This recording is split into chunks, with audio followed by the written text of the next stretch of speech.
Günaydın arkadaşlarım, hoş geldiniz. Saat sabahın 7.30. Kalktım. 7'yi çeyrek geçeye alarm kurdum. 6.30 demiştim ama baktım kalkamayacağım. 7'yi çeyrek geçe kalktım çok şükür. Hadi bakalım, çok güzel bir gün olsun hepimiz için. Çok güzel geçen bir gün olsun inşallah. Dışarıda hava güzel olacak herhalde bugün. Hadi ben mutfağa hiç oyalanmadan mutfağa girip misafirlerime ikram edeceğim çeşitlerini hazırlamam lazım. Hadi başladık. Tekrardan hoş geldiniz, sefalar getirdiniz güzel arkadaşlarım. Şöyle saçı başı bir düzeltelim. Şimdi patatesimi çıkardım gördüğünüz gibi. Dün aldığım patatesleri bıraktım bir kenara. Şu kazağın ipini de atalım içine. Evde patatesim varmış, böyle çillenmeye başlamış. O yüzden evdeki patatesimi kullanacağım. Dün aldığım beklesin. İlk tarifime geçiyorum. İlk çeşitime diyeyim arkadaşlar. Fırında beşamel soslu patates yapacağım. Kızartmadansa bu çok daha pratik, lezzetli ve hafif oluyor diyebiliriz. Önce patatesimi halledeyim. Akşamdan bulaşığım falan vardı. Akşam hiçbir şey yapamadım arkadaşlar. Azıcık bulaşığımı falan yıkadım. Elde yıkanacakları yıkadım. Makineyi boşalttım. Makineye atılacakları attım. Sonrasında dedim haydi bismillah Yeliz, çeşitlerini hazırlamaya başla. Şöyle. Ay ay. Döndük eski rutinlerimize. Dört duvar arasına girdik. Allah'ım çok güzel bir gün geçirmeyi nasip eylesin. Güzelce de hazırlanmayı, yetiştirmeyi nasip eylesin Rabbim.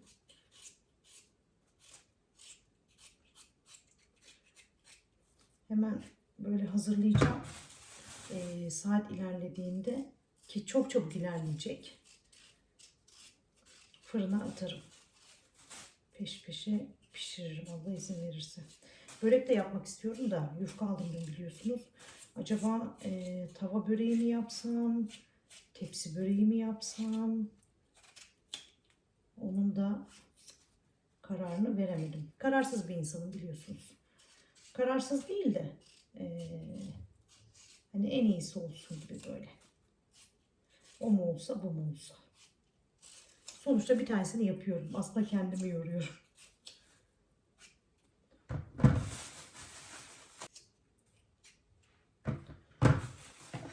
Yeter mi acaba?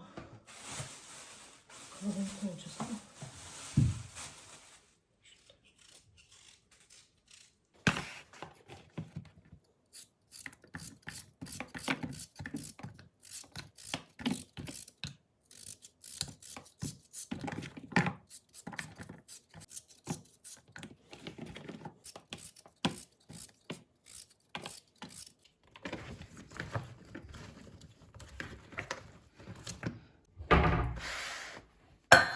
Patates hazır. Hemen beşamel sosa geçelim. Un kabını getirdim. 2 yemek kaşığı un ekliyorum. Biraz fazla oldu bu. Çok koyu olsun istemiyorum. Tepeleme olduğu için bu yeterli. Şimdi tereyağını getirelim. Şimdi kavuracağız.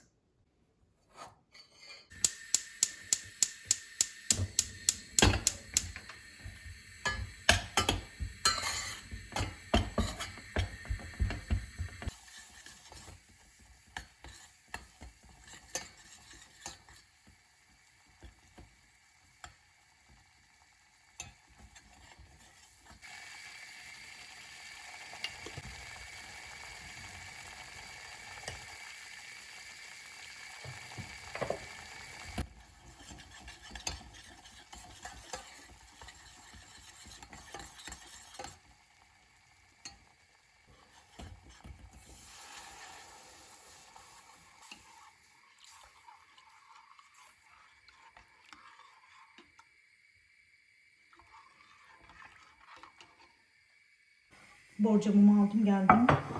Şöyle patatesimi de bir tuzlayayım arkadaşlar.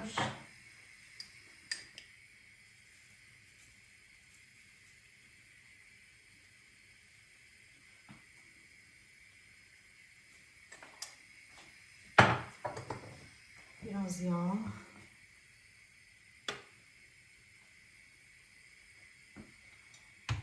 Geçen de patatesi yağlamadım. Borcamın dibine yapışmıştı.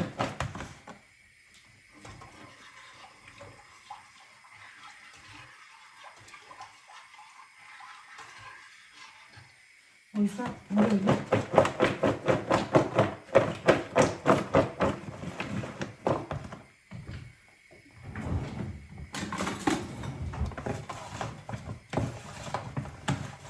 birbirlerine yapıştılar.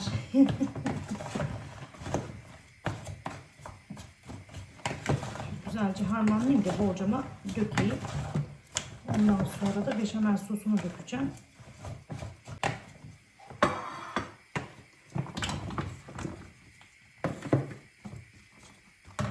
Üstünün beşamel sosu doğru fırına. Hazır.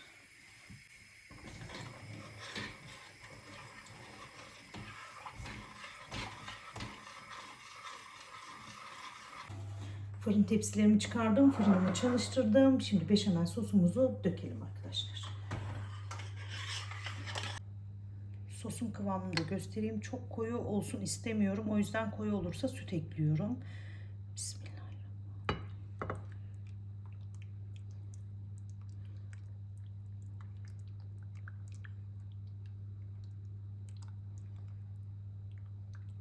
Kaşarını sonra ekleyeceğim.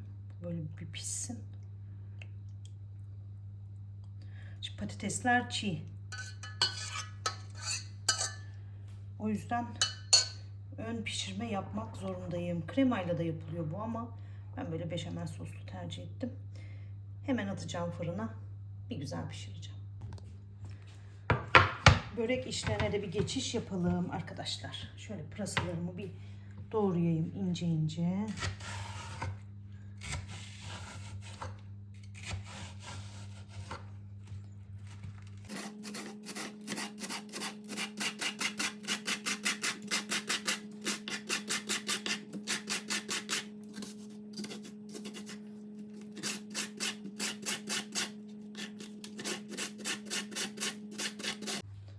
Patatese kullandığım leğenimi alıverdim hemen.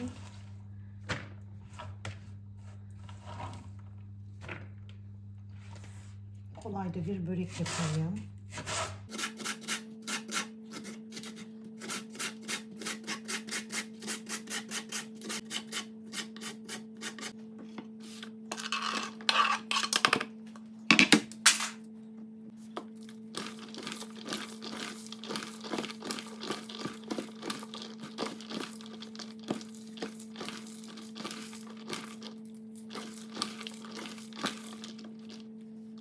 Böreğim için havuç rendeleyeceğim. Rende makinemi aldım gördüğünüz gibi.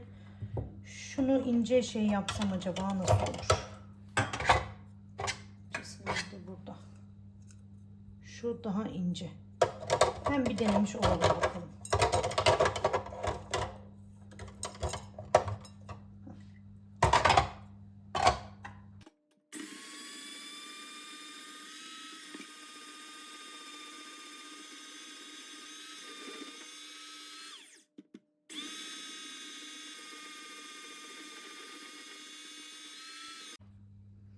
Bu da ince olan. Baksanıza ne kadar güzel rendeledi. Güzel rendeledi. Şimdi biraz da kaşar peyniri. Kaşar peynirini kalın rendeyle yapacağım.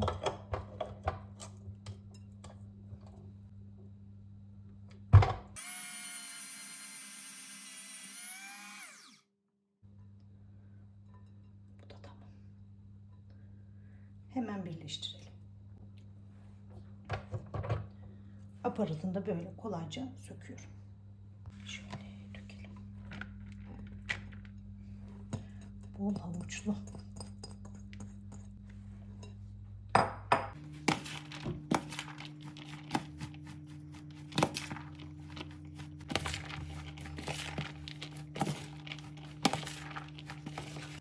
tuzunu, yağını, karabiberini, pul biberini de eklemem lazım. Şöyle bir karıştırdım.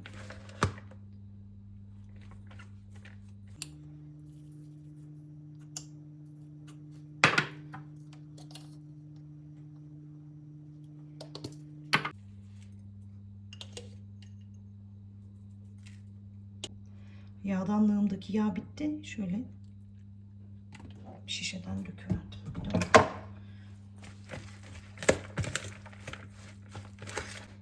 Biraz da lor atacağım. Kaymışım köşeye doğru. Biraz da lor atacağım arkadaşlar.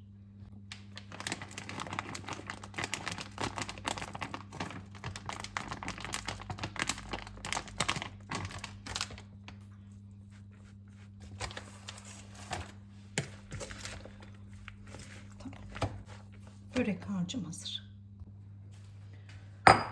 Şöyle karıştırma kabımı aldım. İçine yağı ekledim. Arkadaşlar.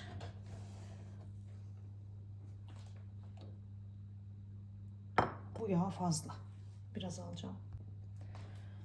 Çünkü tava böreği yapacağım arkadaşlar. Tava böreği yapacağım için çok aşırı yağlı olmasın. Şöyle sütünü ekliyorum.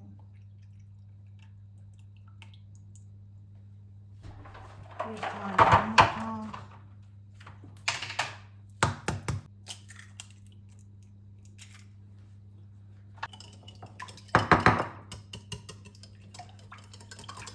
Şöyle çırpıyorum.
Arkadaşlarım, böreğimi yaptım biliyorsunuz.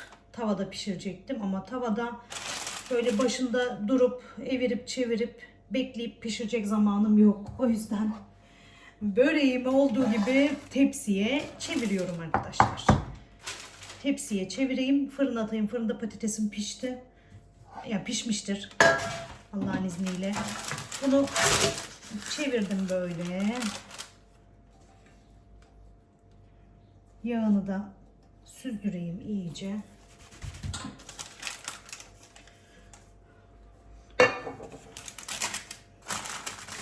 Şey yapacak, başında böyle evire çevire pişirmem gerekecekti. O yüzden en iyisi dedim şöyle fırına atayım. Şöyle birazcık açayım aralarını. Patatesi çıkaracağım, bunu süreceğim şimdi arkadaşlar.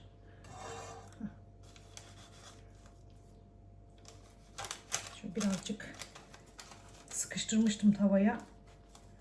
Aralarını açayım.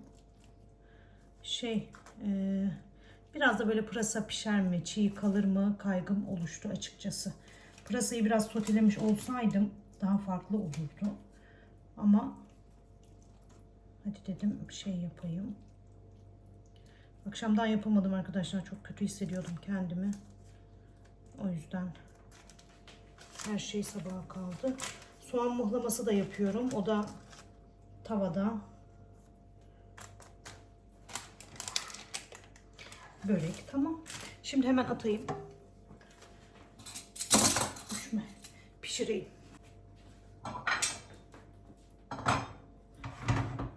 Soğanımı da göstereyim böyle. İri iri doğradım. Altını da kıstım. Şimdi o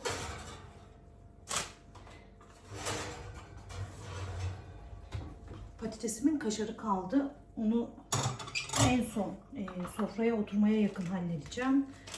Böreğimi süreyim. Güzelce pişsin. Ben de o sırada evimi falan süpüreyim. Tamam.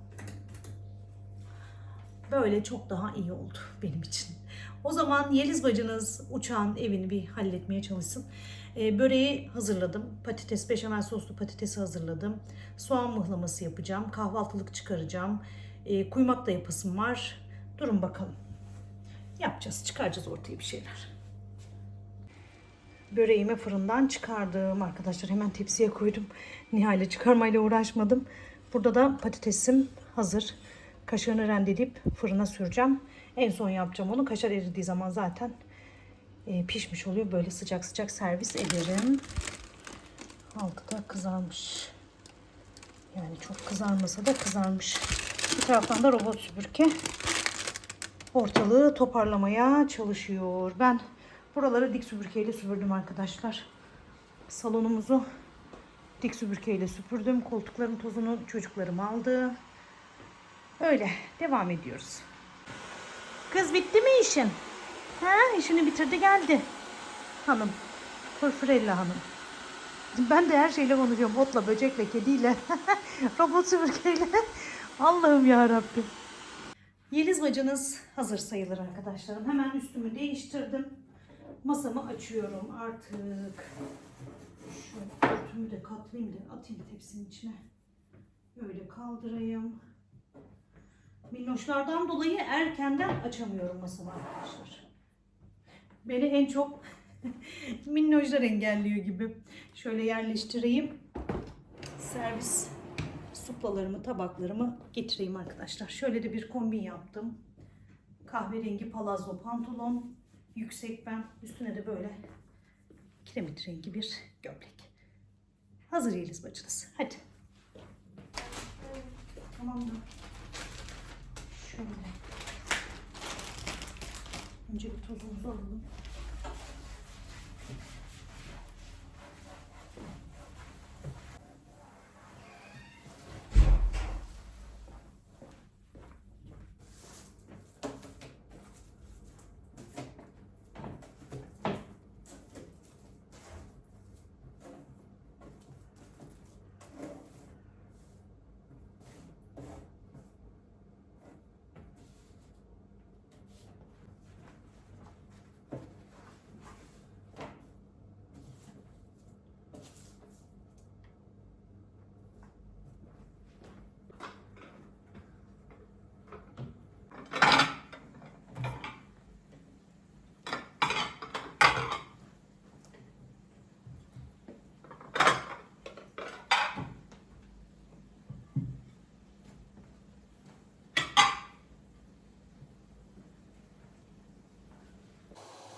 Caner'cim kapıyı kapat da kediler girmesin oğlum.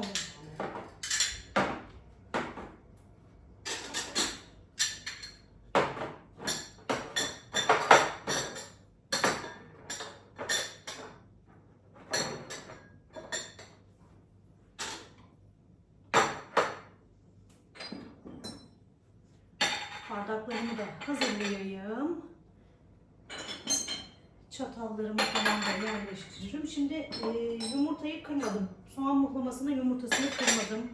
Kuymağı daha yapmadım. 8 tane çıkardım ama bakalım kaç kişi olacağız. Çay tepsim hazır. Kahvaltılıklarımı da şuraya adanın diğer tarafına aldım arkadaşlar. Bunu böyle bırakayım. Çayı doldurup ondan sonra servis yaparız. Kahvaltılıkları şimdi çıkarsam mı acaba? Sesim geliyor mu arkadaşlarım? Geliyor mu sesim? Böreği de fırına attım. Patates pişti. Beşamel sos pişti. Fatoş'cum arıyor beni, bir bakayım. Zehracığım geldi. Ben şimdi kahvaltılıkları çıkardım arkadaşlar. Kahvaltılıkları hazırlayacağım. Sonra masaya servis edeceğim. 10.30-11 gibi demiştim. Saat 11'e 5 var. Sadece Zehra geldi. Soğan mıhlamamı ön göze aldım arkadaşlar. Soğanlarım güzelce pişti zaten. Karabiber, pul biber ekledim. Şimdi yumurtasını ekleyeceğim. Yan tarafta da kuymağımı yapıyorum. Bütün arkadaşlarım geldi. Sıcak servis edileceği için en sona bıraktım bunu. Şöyle.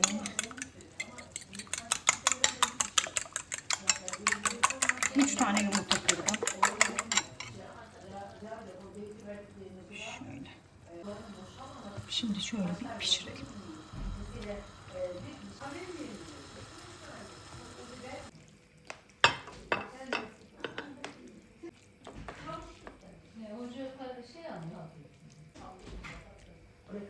Nerede?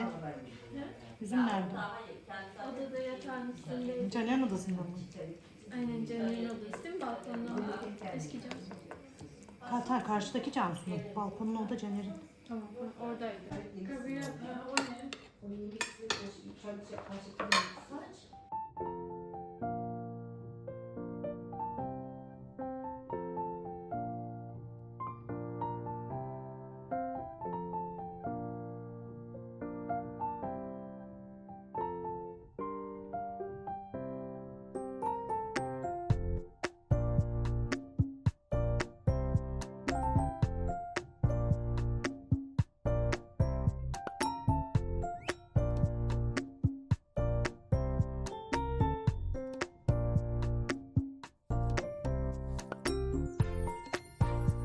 Çaylarım da hazır.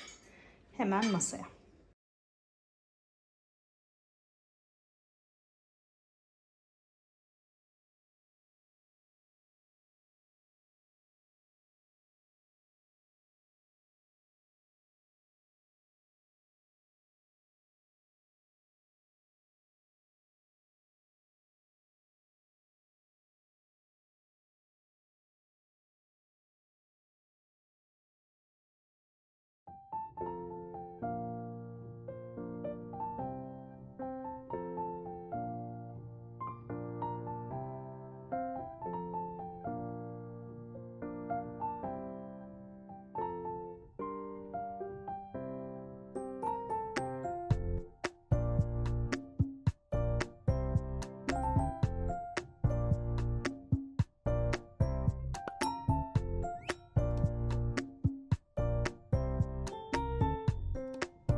Arkadaşlarım bakın, kahve keyfine geçiş yaptık. Neyle?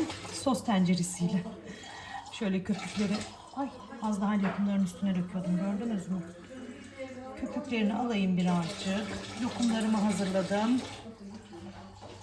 Kahvemi koydum. Fatoş'cum da sularımızı ayarlıyor.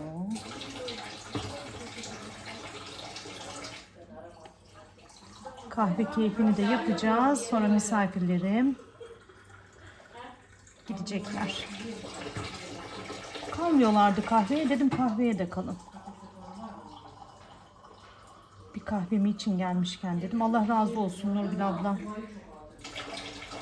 Kur'an okudu. Aminledik. Bütün ölmüşlerimizin ruhuna gitsin inşallah.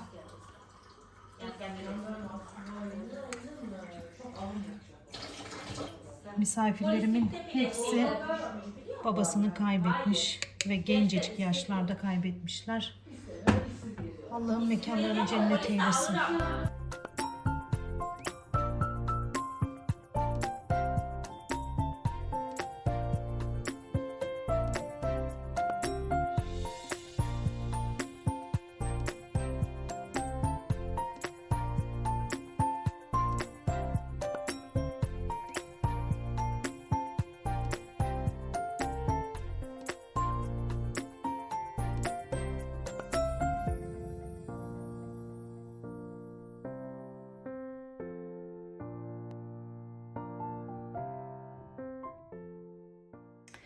Ve misafirlerimi uğurladım arkadaşlarım. Saat şu an 2:20 geçiyor.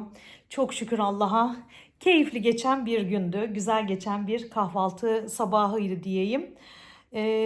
Şimdi giderlerken diyorlar ki böyle de güzel oldu. Ben bu arkadaş grubumuzu hiç kahvaltıya almamıştım arkadaşlar. Gerçekten güzel oldu. Arka tarafta toplanacak, yapılacak bayağı bir iş var. Ama yaparız, hallederiz sizlerle beraber. Yapar hallederiz ya. Yaptık, hallettik, bakın çıktık ortaya. Allah'ım güç kuvvet versin. Nurgül abla diyor vallahi Yeliz'cim diyor senin işin zor. Allah yardım etsin sana. Allah her zorunu kolaylaştırsın diye dua ederekten gitti şimdi. Çünkü onun kız kardeşi de izliyor, takip ediyor galiba beni. Öpüyorum onu ve sizi.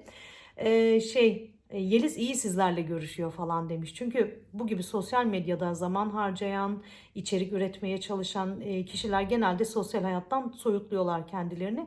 Ben hiçbir zaman kendimi geriye çekmek istemedim arkadaşlarım. Arkadaşlarım, sevdiklerim çok kıymetli benim için. Sizler de benim için çok kıymetlisiniz. O yüzden her gün böyle gelmeye uğraşıyorum. Buranın maneviyatını çok seviyorum. Bakın Allah razı olsun. Kur'an'ımız okundu, ölmüşlerimizin ruhuna gönderildi, Rabbim iletsin. Sizler dua ediyorsunuz. İçinizden bir arkadaşım yazıyor, Yeliz'cim annemi kaybettim, Yeliz'cim kayınvalidemi kaybettim, Yeliz'cim işte babamı kaybettim ya da yıl dönümü bugün diyorsunuz. Ben de o yorumu sabitliyorum. Hiç tanımayan, bilmeyen arkadaşlarım oraya Allah rahmet eylesin kelimesini yazıyor. Ne kadar kıymetli, çok kıymetli. Ya benim için bunlar çok kıymetli. Gerçekten güzel bakıp güzel gören, beni her anlamda, her koşulda destekleyen, izlemekten vazgeçmeyen, videolarımı beğenen, yorum yapan, bana destek olmak için zaman ayıran herkesten Allah razı olsun. Hepinizi çok seviyorum. Arkadaş grubum geçmiş o tarafa. Bakın. Bekliyorum ben de cam önünde. Yürüyecekler aşağıya doğru diye. Heh. Köşeden döneceklermiş meğersem. Gördünüz mü? Allah iyi insana denk getirsin. Hepsi polis eşi. Hepsi polis eşi. Hadi bakalım. Hava da çok güzel. Ben hemen göstereyim size. Göstereyim. Ne olacak? Hemen şurayı bir halletmem lazım. Toparlamam lazım. Kahvelerimizi içtik. Kahvaltımızı yaptık. Sohbetimizi ettik. Güzel insanlarla güzel sohbetler ettik. Daha ne olsun? En büyük zenginlik insan zenginliği, gönül zenginliği. Vallahi gerisini tanımam. Bulaşık makinemi çalıştırdım arkadaşlar. Üstümü giyindim. Mutfağımı derledim, topladım. Çok güzel bir şekilde temizledim. Yıkanacakları attım işte makineye. Elde yıkanacakları yıkadım. Cansucuğumla kahve içeceğiz. Cansucuğuma gidiyorum. Bakın çocuklarımızın şapkalarını, atkılarını falan kolumuzun içine sokardık ya. Bunu da öyle yapmışım. Montumun içine koymuşum. Şöyle şalımı da alayım. Kırmızı siyah kombini. Siyah şapkam nerede? Burada benim. Evet. Şapkayı alsam mı almasam mı bilmiyorum. Caner havanın sıcak olduğunu söyledi. Kafamda üşürse, hasta olursam arkadaşlar, tamam yapmam. Çantamı atayım. Kızımla bir kahve içeyim klinikte. Sonra eve mi geliriz? Başka bir yere mi gideriz bilmiyorum. Cansu'nun da şarjı azmış. Şarj kablosunu da götüreceğim. Şöyle onu da alayım. O zaman ben hazırım arkadaşlar. Çıkalım hadi. Hadi bakalım. Tamam, cüzdanım, şapkam, şarj kablosu. Hazırım. Hiç yüzüme gözüme de bir şey sürmedim. Cebimde peçete dolu. Şunu bir atayım da ondan sonra çıkalım hadi. Baksanıza. Babamın yanına giderken, mezar üstüne giderken aldım öyle evden fazlaca biraz. Oy oy arkadaşlarım. Bugün gelen arkadaşlarımın da hepsinin babası rahmetli olmuş. Ve 45 yaşında aniden kaybetmeler, bir anda kalp krizi geçirip kaybetmeler. Ben işte hep şükrediyorum yani Rabbim bu şekilde nasip ettiği için. Hani böyle erken yaşta görmedik acısını, bir anda kaybetmedik. Hani beklemek de zor ama bir anda kaybetmek, ne bileyim, Allah her şeyin en iyisini bilir. Hadi çıkalım. İlacımı da aldım yanıma. Şimdi klinikte içerim bir tane. Yaşayamaz oldum ilaçsız. Ah bacılar. Ya düzenli kullanmam gerekiyor arkadaşlar. Yoksa hemen ataklarım geri geliyor. Yorgunluk, uykusuzluk, stres, üzüntü. Behçet de ne yapsın? Hepsi var. Behçet'e de bir şey diyemiyorum. Canım Behçet. Allah bedeninden korusun. Hadi gidelim.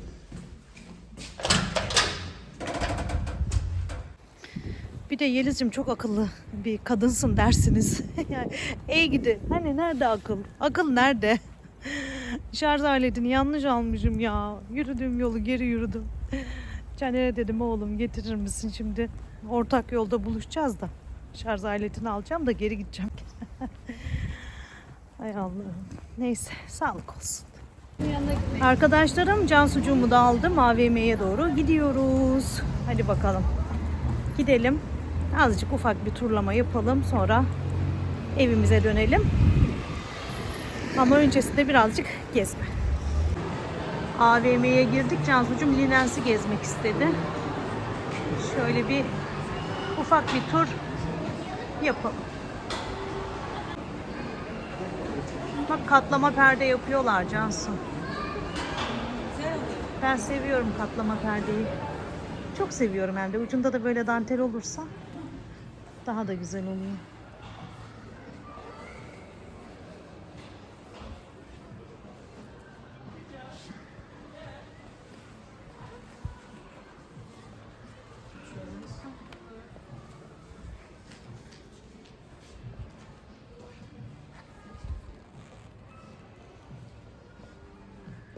Şöyle bir bakalım. %100 koton nevresim takımı.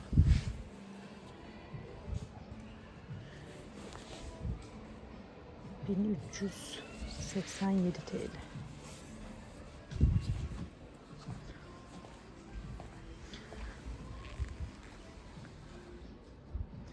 $220 TL. Dörtlü el havlusu.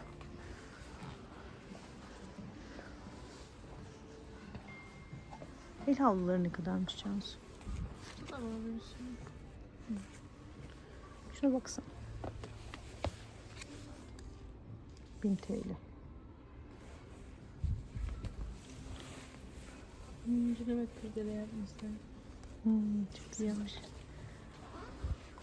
Düzeltelim. Bozmayalım. Ne bak banyo takımına bak Cansu. Ama siyah. Çok benim tarzım değil. Şu daha güzel bence. Evet. Şu da. 1500 TL'ymiş. O da çok hoş. Büyük Linens indirimi. Bir ürüne %30, ikinci ürüne %40, üçüncü ürün ve üzerine %50 indirim varmış arkadaşlar. Renkleri hoşuma gitti. Daha şey sanki. Hepsi aynısı. Farklı renkleri var. Çok karışık geliyor onlar bana ya. Fayansına göre. Baksana. Yeşilin güzelliğine.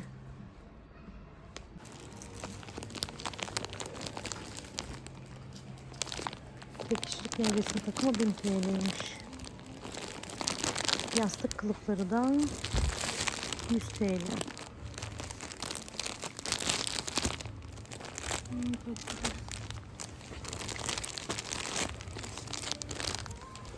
Nerede o benim beğendiğim? Şu. Neresinde desen acaba? Tarafında da Karışık mı ki? Serpme galiba. Tepsilerin güzelliği. Bozmayayım orayı, durun. Şu tepsi de çok güzelmiş.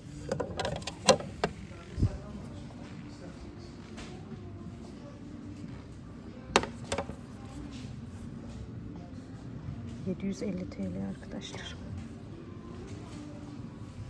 Bu kaymayan, kaydırmayan tepsilerden. Üstündeki bardak tabak kaymıyor. Bu da çok güzel. Bu ne kadarmış? Bu da 750 TL. Şu aksesuarlara bir bakalım istedim de.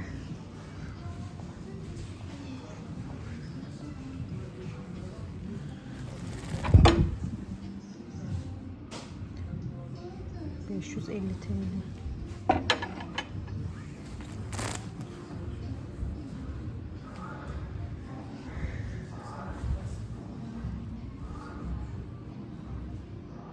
...400 TL. Işıklı evler. Şunlar da çok güzel ama 250 TL. Arkadaşlarım, duvar taşı ördürüyorum ya ben, soba arkası duvar taşı. Oraya raf yapmak istiyorum. O yüzden yarım ördürdüm biraz da. Raf yapacağım. Üzerine böyle aksesuarlar koyacağım. Buradayım kızım. Geliyorum. Şu da 400 TL'ymiş. Böyle güzel güzel minik minik dekorlar yapmak istiyorum oraya arkadaşlar. Cansucuğum nevresim takımı beğenmiş. Bir bakalım. Neyi beğendin yavrum? baksana. Saten mi? Fotoğrafı da var, evet. Saten, %100 evet. pamuk saten dokuma. Pamuk saten Güzel dokuma. değil Güzelmiş. Şık. Çok düşmüş fiyatı. Kaç lira demiş? 1499'a düştü. Çarşafta 2025 var bahar mı? sezonu. Efendim? Çarşafı da var mı? Tam takım. Nevresim takımı diyor ya. Nevresim Bazen aynen seti setin oluyor. Set takımı denildiğinde çarşafı olmuyor. Güzelmiş bebiş. Bence de şey de dokusu da çok güzel. Ama nevresime ihtiyacım var mı? Şu işte bak. Hoşuma gitti ya. Güzel. Hoş geldin. Ay Bir baksın. işte. Çok güzel. Güzelmiş. Bir de şu varmış zaten. Bir de Peki şu zaten var. olmayan Daha şey farklı ya. çift kişilik var mı? Var bu Ben altta var. sevmedim. Altta modelleri göstereyim size. Bu daha hoş yani. Bence de. Hem de bu Şöyle siyah olduğu kestik. için farklı olur. Evet. Ne kadarmış fiyatları? Cansucuğum böyle bir çeyiz yaptı kendine. Şunun Bende fiyatına olmayan bir şey var mı burada? 730 Hepsi yoktu TL'ymiş. stoklardan alırken. bak, burada senin aldığın derin tabaktan yok mesela Cansu. Şunun gibi, şunun büyüğünü aldın ya, 2 tane. Ürünü aldım, evet. Ha, burada yok. Ben burada olup bende Burada yok. Şu küçüklerden almadın galiba. Büyük aldın. Evet, büyük aldım. Şu küçüklerden almadın. Yok bence de. Servis tabağı olarak bunu kullanırsın zaten. Şu büyüklerden almıştın değil mi? Şu büyüklerden aldım. Bundan almadın. Değildi. En büyük ürün. En Evet, büyüktü. en büyüktü. Bak 440 TL. Bir tanesi. Şey nasıl? Pierre Cardin'miş. Böyle küçük bir tencere alacağız ya sana. Ne kadarmış bu? Bak, ağırlığı da güzel. Ha, şu çaydanlık da değişikmiş. Yazmaz. %20 yazar. Ne kadara geliyor bu? Set mi bu Üçlü, şekilde? üçlü fasulye çok uyguna giriyor. Bakın ben söyleyeyim size. Şimdi normalde %20 yazılır etiketi çünkü bayisine gitseniz o kadar. Ama 5550 diyor burada. 2700 yok 2525 liraya iniyor. 3885 yazıyor. Yani indirimli yazıyor. Nereye iniyor bizde? Şu çaydanlık da değişik. 275 pardon. 2275. 2275. Evet, onu da 4'e bölüyoruz. Bıçak setleri Teşekkür var. ederiz. Plakardeli bıçak setleri. Şunlar yarı yarıya iniyor. Yine 3 bıçak. 1673 TL. 2400 1200 liraya inecek. 1225'e falan inecek. Orada %50 yazmaz. Tamam. Teşekkür ederiz. Burada da böyle sunumluklar var. Çok da hoşlar. Cansu diyor ki nereye koyulacak anne bunlar diyor yani baksanıza. Her biri bir dolap istiyor neredeyse. Şu da çok güzelmiş Cansu. Açamadım ama şu Baharattır bunlar. ne kadarmış? Tuz, şeker, Evet. çay. 900. Kenardan tut istersen. Kopabilir hani bu kenardan. Bakımı da güzelmiş. Burada da böyle çok güzel takımlar var. Şu pasta takımı mesela bak. Daha büyüklerinde var. Şu güzel takımlar var. Su takımı bak Cansu'cum. O şimdi değil.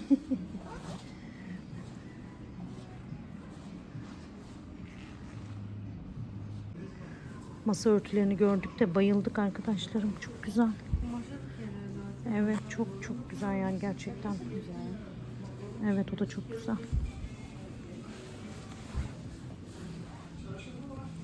İşlemeli gibi çok güzel bu da. Evet çok tatlı hepsi. Çok hoş. Fiyatı ne kadarmış bunun? Çok güzel ama gerçekten.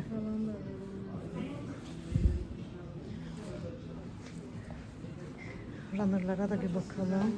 Aa evet.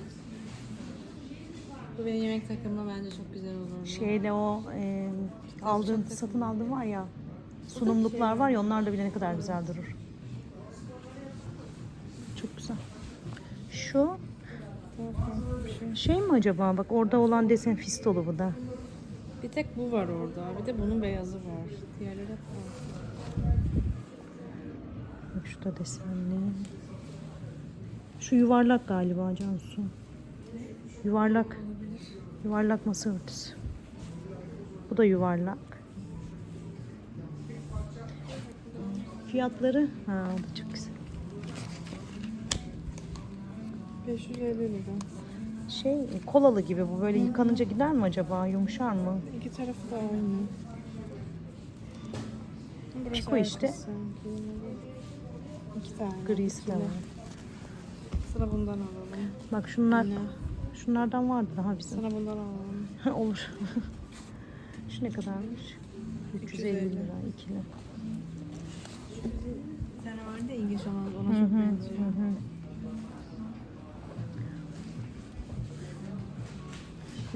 Üç ve üzeri ürünlerde %50 indirim var biliyorsun.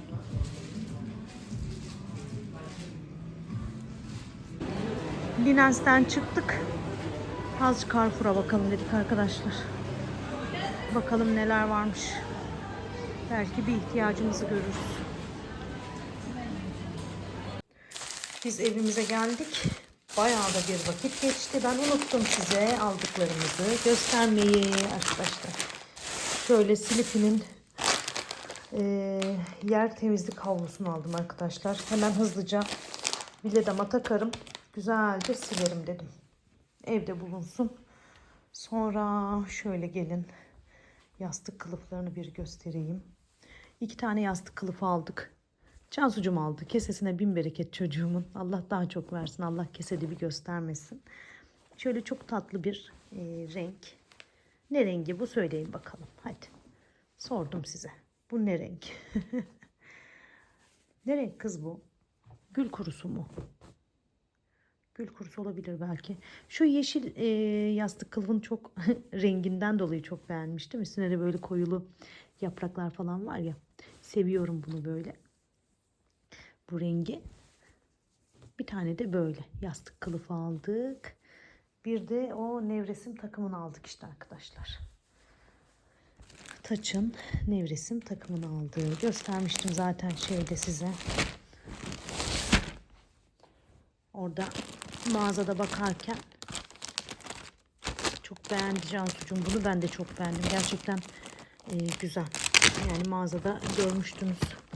Annemi görüntülü aradım gene. Annemle görüntülü konuştuk. Ona gösterdim. Anne dedim bak Cansu'nun nevresim takımı. Böyle. Çok şık bence. Zevklidir çocuğum anası gibi. Azıcık kendime de pay çıkarayım. Güzel güzel. Gerçekten çok güzel. Allah'ım sağlıkla kullanmayı eskitmeyi nasip eylesin inşallah. Arkadaşlarım yüz yüze de gelelim hemen vedalaşalım. Carrefour'a böyle bir şeyler görürüz diye hani girdik. Slippy'yi aldım oradan. Sonra dedik ki başka şeyler almayalım eve nasıl taşıyacağız? Ali yok, araba yok. Yürüyeceğiz o kadar yolu Cansu'cum zaten bunalarak getirdi. Hatta dedim kliniğe götürelim kızım dedim. Klinikte böyle biraz yokuşta. Anne o yokuşu gidene çıkana kadar eve gideriz falan dedi. Hani klinikte dursun. Ali geldiği zaman işte baban geldiği zaman eve alırız oradan arabayla götürürüz demiştim ama Cansu'cum oralı olmadı. Eve götürürüz dedi. Öyle geldik. Evde de sohbet muhabbet derken vakit bir hayli ilerledi canım arkadaşlarım. Hemen uyumaya gidiyorum çünkü dünün yorgunluğu uykusuzluğu var bende. Akşam yemeğimizi yedik. Dünden fasulye pilav vardı biliyorsunuz. Hemen tabak pilav üstü fasulye yaptık. Üzerine biraz da pul biber mis gibi karnımızı doyurduk. Böreğim falan da vardı. Böreğimi çok beğendiler. Böreğin pırasasını çiğden yaptım biliyorsunuz. Pırasa, havuç, lor peyniri, kaşar peyniri gayet güzel, lezzetli ve pratik oluyor. Yemek kanalına çekemiyorum ama arkadaşlarım. Telaşlı olunca yemek kanalına çekemiyorum. Rabbim bana öyle bir güç kuvvet verecek ki hepsini halledeceğim Allah izin verirse diyeyim. Öpüyorum kucak dolusu sevgiler selamlar gönderiyorum. Yakın gözlüğümde kafamda artık iyice gözler gitmeye başladı. Kendinize çok çok iyi bakın güzel arkadaşlarım. Allah'a emanet olun. Öpüldünüz çok seviliyorsunuz. Hoşçakalın.